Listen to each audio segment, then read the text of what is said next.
Hey everyone, welcome back हो गया फिर से। परचेज ऑर्डर के बाद एसएपी में सबसे इम्पोर्टेंट क्वेश्चन होता है, क्या सामान एक्चुअल में रिसीव हुआ है या नहीं। इसका जवाब है जीआरपीओ। जीआरपीओ मतलब गुड रिसीव पीओ।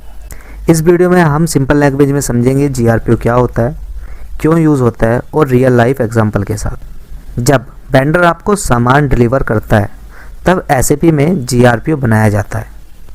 इम्पोर्टेंट है, इस लाइन को ध्यान से सुनना। जीआरपीओ से स्टॉक इंक्रीज होता है लेकिन पेमेंट अभी नहीं होती। एग्जांपल से समझते हैं। आपने वेंडर को 500 ब्लैंकेट का परचेज ऑर्डर दिया, वेंडर ने 480 ब्लैंकेट डिलीवर की। परचेज ऑर्डर ओपन करोगे और नीचे स्क्रॉल करोगे तो यहाँ पे मिलेगा आपको कॉपी टू। कॉपी टू क्या करोगे, जीआरपीओ करोगे। जैसे ही आप कॉपी टू जीआरपीओ करोगे तो वही ऑर्डर आपका जीआरपीओ में कन्वर्ट हो जाएगा। यहाँ पे आपको दिखेगा बिल क्वांटिटी, कितनी बिल क्वांटिटी है और कितनी डिफरेंस क्वांटिटी है। मेरे पास एक क्वांटिटी है, अभी पीओ की मेरे पास एक क्वांटिटी थी तो मैं यहाँ पे 100 क्वांटिटी कर देता हूँ और यहाँ पे मेरे पास जो बिल क्वांटिटी है वो यहाँ पे डाल देता हूँ 80। तो मेरे पास डिफरेंस क्वांटिटी बची है 20।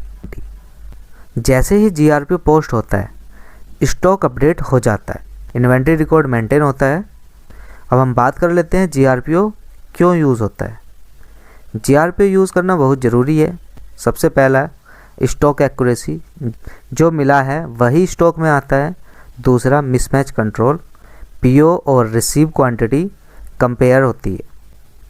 तीसरा वेंडर इनवॉइस चेक, बिना जीआरपीओ के इनवॉइस वेरीफाई नहीं होता। चौथा ऑडिट एंड ट्रैकिंग। अब बात कर लेते हैं जो मेजर डिफरेंस है GRPO versus AP invoice. AP invoice यानी परचेज। जीआरपीओ और एपी इनवॉइस में डिफरेंस समझाना बहुत ही इंपॉर्टेंट है। जीआरपीओ का मतलब होता है सामान रिसीव होने का प्रूफ, स्टॉक बढ़ा देता है, पेमेंट नहीं होती है।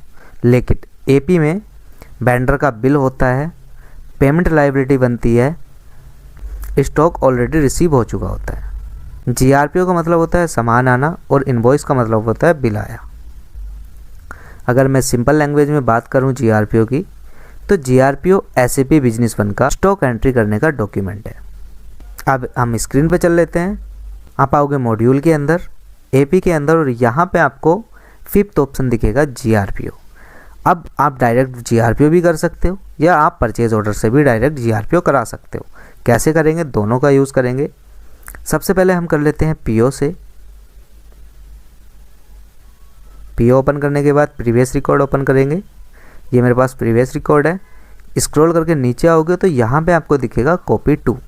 जैसी कॉपी टू पे करोगे ओपन, मल्टीपल ऑप्शन ओपन हो जाएंगे। सबसे पहले आपको यहाँ पे दिखेगा जीआरपीओ। ये तो हो गया हमारा सॉर्ट। यहाँ पे मेरे पास कितनी क्वांटिटी है, एक क्वांटिटी है। क्वांटिटी बढ़ा लेते हैं, 10 कर लेते हैं और इसको अपडेट कर देते हैं। ठीक है, अब करते हैं हम कॉपी टू और जीआरपीओ। यहाँ पे मेरा जीआरपीओ ओपन हो गया।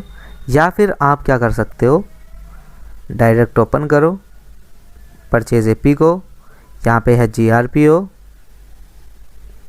जीआरपीओ में वेंडर डालिए, ऐड कीजिए, डेट डालिए अपनी और यहाँ से कीजिए कॉपी फ्रॉम। जैसी कॉपी फ्रॉम करोगे तो यहाँ पे परचेज ऑर्डर आपको मिलेगा और यहाँ पे वही परचेज ऑर्डर आपको दिख जाएगा 1/9 का। चूज़ करेंगे, आपके पास ड्रॉ डॉक्यूमेंट विजार्ड का ऑप्शन ओपन हो जाएगा। फिनिश करेंगे और यहाँ पे आपके पास आपका जीआरपीओ जो पीओ था वो उठ के आ जाएगा। यहाँ पे आपके पास बिल क्वांटिटी डालोगे, कितनी पीओ की क्वांटिटी कितनी थी और रिसीव आपको कितनी हुई। तो मेरे पास रिसीव कितनी हुई, 8 क्वांटिटी रिसीव हुई, डिफरेंस बचा 2। ठीक, तो किस डेट को हम जीआरपीओ बना रहे हैं वो डेट भी आ जाएगी। अगर आपके पास रेफरेंस नंबर है, रेफरेंस नंबर डालिए। यहाँ पे उसका अमाउंट कंपेयर करोगे अपने जीआरपीओ का जो आपको मिला है और आप कर दोगे इसको सेव। तो इस तरह से आप क्या कर सकते हो, जीआरपीओ की भी एंट्री कर सकते हो। कभी कभी क्या होता है कि जीआरपीओ से पहले क्या होता है, एक ऑप्शन होता है गेट एंट्री का। बेसिकली कभी कभी कोई मल्टीपल ऑर्गेनाइजेशन गेट एंट्री का भी यूज़ करती है, तो जिससे हम जीआरपीओ को कनेक्ट कर सकते हैं। इसमें कंडीशन भी लग सकती है मल्टीपल, जिसके बारे में हम आगे बात करेंगे। आई होप आपको ये GRPO क्लियर हो गया होगा। अगर आप GRPO नहीं बनाते हैं तो स्टॉक और अकाउंट्स दोनों गलत हो सकते हैं।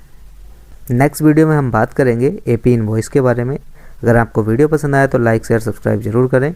मिलते हैं ऐसे ही नेक्स्ट वीडियो में, तब तक सीखते रहें बिजनेस वन।